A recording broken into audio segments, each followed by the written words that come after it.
ثبت قلوبنا على دينك. اللهم يا مقلب القلوب ثبت قلوبنا على دينك. اللهم يا مصرف القلوب صرف قلوبنا إلى طاعتك. ربنا لا تزغ قلوبنا بعد إذ هديتنا وهب لنا من لدنك رحمة إنك أنت الوهاب. وآخر دعوانا أن الحمد لله رب العالمين، وصلى الله وسلم على نبينا محمد وعلى آله وصحبه أجمعين، والسلام عليكم ورحمة الله وبركاته. ہر صاحب نعمت محسوس ہوتا ہے، اللہ تعالیٰ جس پہ انعام کرتا ہے لوگ اس پہ حسد کرتے ہیں، لوگ جلتے ہیں، ان پہ تہمتیں لگاتے ہیں، اور یہ صحیح راہ چلنے والوں کی سنت رہی ہے، یہ انبیاء کی سنت رہی ہے کہ لوگوں نے ان کی مخالفت کی ہے، لوگوں نے ان پہ تہمتیں لگائی ہیں.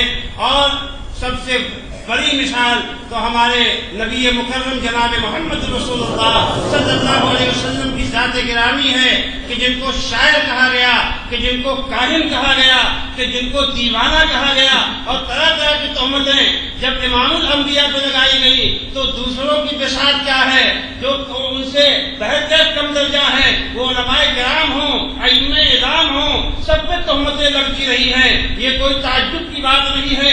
جب نبی مکرم محفوظ نہیں رہے لوگوں کی زبان سے، لوگوں کے حسد سے، لوگوں کی تہمتوں سے، عام سے بچ سکتا ہے. لوگ یہ کہہ سکتے ہیں اور کہتے ہیں کہ اہل حدیث بہت سخت ہوتے ہیں، اہل حدیث متشدد ہوتے ہیں، اور یہی تہمت حضرت شیخ محمد بن عبد الوہاب رحمۃ اللہ علیہ پر بھی لگائی گئی تھی. تو یہ بات در حقیقت خلاف واقعہ ہے. اہل حدیث متشدد نہیں ہوتے، سنتوں کے ساتھ مضبوطی کے ساتھ تمسک کرنے والے ہوتے ہیں. اللہ کے نبی صلی اللہ علیہ وسلم کی سنتوں پر انہیں غیرت ہوتی ہے، اور کتاب و سنت کے منہج پر وہ جمے رہنے کو ساری دنیا کے مقابلے میں ترجیح دیتے ہیں.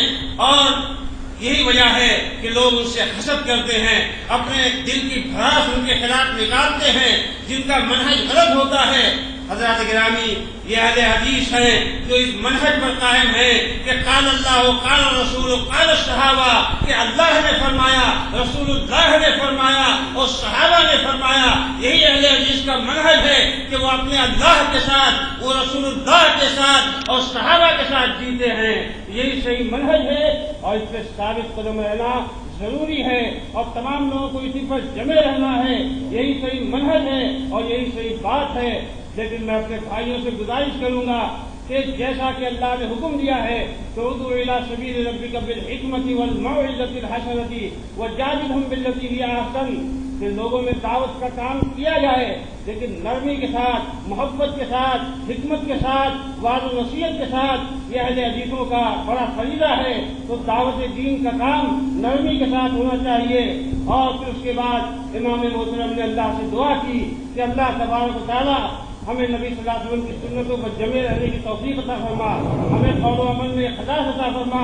اے اللہ ہمیں محمد رسول اللہ صلی اللہ علیہ وسلم کی اتباع و پیروی کرنے کی توفیق عطا فرما، اور اقوال و افعال میں ہمیشہ ہم اللہ کے نبی صلی اللہ علیہ وسلم کی پیروی کرتے رہیں. اور پھر اللہ سے دعا کی کہ دلوں کے پھڑکنے والے تو ہمارے دلوں کو اپنے دین پہ جما دے، ہمارے دلوں کو اپنے دین کی طرف پھیر دے. امام محترم نے اسی دعا پر اپنی بات کا خاتمہ کیا، اور ہم سب امام صاحب کے شکر گزار ہیں. نشکر فضیلت الشیخ الدکتور سعود الشریم امام الحرمین مکی حفظہ اللہ هذه الكلمات الطیبہ.